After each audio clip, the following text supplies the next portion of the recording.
This reading is for somebody who's being asked to have faith. The dove here could be significant for whoever I'm reading for. The energy of Venus, so this is love, finances, wealth, abundance, just general happiness and fulfillment is what I'm feeling that perhaps you are seeking or striving for. And interestingly, what's coming through right now is Spirit saying it's the seeking or striving that's been the problem all along. You are already everything that you seek. You have already everything that you desire. It's the energy of constantly seeking and constantly finding fault with what exists in your present reality that's preventing you from being able to align with a deeper sense of fulfillment. Notice I said a deeper sense of fulfillment, right? Because there's fulfillment to be found in every moment, in every experience. And we're programmed not to think that way, right? Even my own mind wanted to argue with that point, to clarify that point, to put some sort of disclaimer on there. But it really is that simple. There is fulfillment to be found. Yes, there are people in the world going through horrific circumstances, but who I'm channeling for specifically, there is fulfillment to be found within your life right now. There is joy. This is a frequency that you access within yourself. It's not, when we allow our fulfillment to be dependent on external circumstances, we're never going to feel fulfilled. There's always going to be that desire for more, right? And this is hardwired into us as humans. As I began perusing The Gene Keys by Richard Rudd, I highly recommend you check out this body of work if you have not. It's so powerful. One of the gene keys has to do with desire and how it's this sense of dissatisfaction, this need for more is hardwired into humans, some of us even more than others, because that is the impetus that causes us to strive forward, to strive for that more, right? So it drives human evolution to a degree, but the ultimate sort of transformation around this energy is when we begin to understand that desire is always going to be there. It's not something that we can run away from. But as soon as we fulfill one desire, another one comes along, right? That's just the nature of being human. So when we look at desire like that, we can understand it's always going to be present. We're always going to be yearning for more. So if we can't learn how to find satisfaction within the present, while continuing to strive for more, but not from a sense of lack, not from a sense of desperation, not from a sense of like, when I get this, I'll finally be okay, from a sense of already being okay where we are. That's the only way to find peace within this, is to simply accept desire as an ever-present force, but also understand that where we're at right now holds beauty as well. If that makes any sense. Whoever you are, you're meant to manifest. You're meant to dream big. If you have big dreams, that means that those are dreams that are meant to be fulfilled. That is a path that is meant to be experienced by you. Otherwise, they wouldn't be there. Okay? And everybody has passing fantasies about different things, right?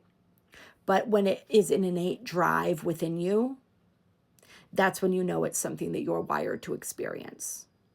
And we're the creators of our reality. So really, we can be wired to experience anything that we do desire, right? We get to choose that. But your very DNA is encoded with certain specific desires for a purpose, for a reason. So trust that. Have faith in that. Know that it's yours. But also know that what is yours right now has equal value. With the Queen of Swords here, this is very much this energy of getting really discerning about your thoughts and your words. This, in addition to accepting and loving where you're at right now, is the key to getting where you want to go. All right, be very precise with your words. I shared in a post on Threads and a video that I did for YouTube the other day for my main channel, Cosmic Consciousness, that we have essentially an extended 11/11 portal this year because Jupiter stationed retrograde on 11/11 and will remain retrograde until 3/11, March 11th, 2026. So there's a lot going on right now. There's a huge gateway of energy as I'm filming this. This message is relevant for you whenever you find it. But we are within this gateway as I'm filming this. And we also have Mercury retrograde right now in Sagittarius and then moving back into Scorpio as we move through the month of November. So there's a lot of this rewiring of our beliefs, our ideals with Mercury in Sagittarius. With Mercury retrograde in Scorpio, this is then going into the unconscious, going into the shadow to really begin to unearth those beliefs on a deeper level and begin reprogramming that subconscious mind. So this is a really powerful Mercury retrograde. It's amplified by the fact that we're in this extended 11/11 gateway. So this is a time to pay extra close attention to your words and your thoughts. How do I think about my reality? How do I speak about my reality? How do I think about myself? How do I speak about myself? And with this Libra energy being really prevalent in this card here, see, you can see the sign for Libra being emphasized right there. There could be a relationship aspect as well. We have 2 Venus cards out here too. So relationships, a big focus for some finding this reading as well. So if you have current relationships in your life that you are seeking to shift, that you are seeking to bring to a higher expression, how do you think about those relationships? How do you speak about them? How do you speak to your partner, your friend, whoever this is, right? Could be a group of people, right? Could be the way you interact with people in general. Really think about that. See them in their highest. Just as you want to see your life in its highest form, see yourself in your highest form, you want to view other people that way as well.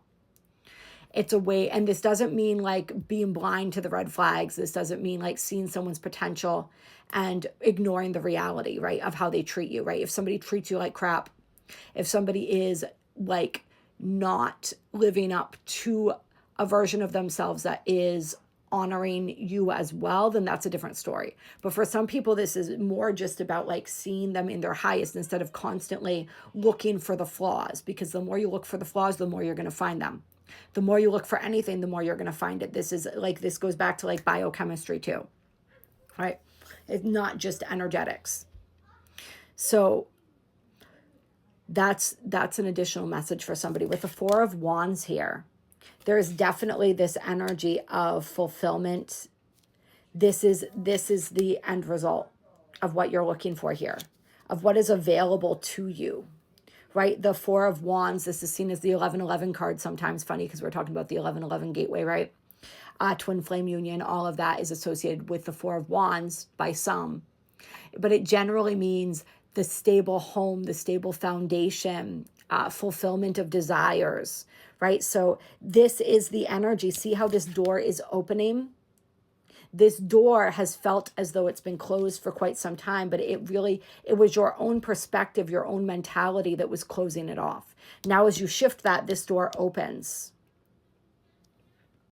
An interesting final message here. With the Knight of Swords in reverse, I got the King of Cups, the 7 of Swords, and the Palace of Coins, which was really interesting energy. I'm feeling like for somebody, there is somebody that you want to be wary of, somebody who has hidden agendas and motivations. This could be somebody offering you something in the physical world, money, opportunity. This could be somebody trying to piggyback off of your own success. This is definitely somebody who's employing a level of like emotional manipulation here. So be aware of that.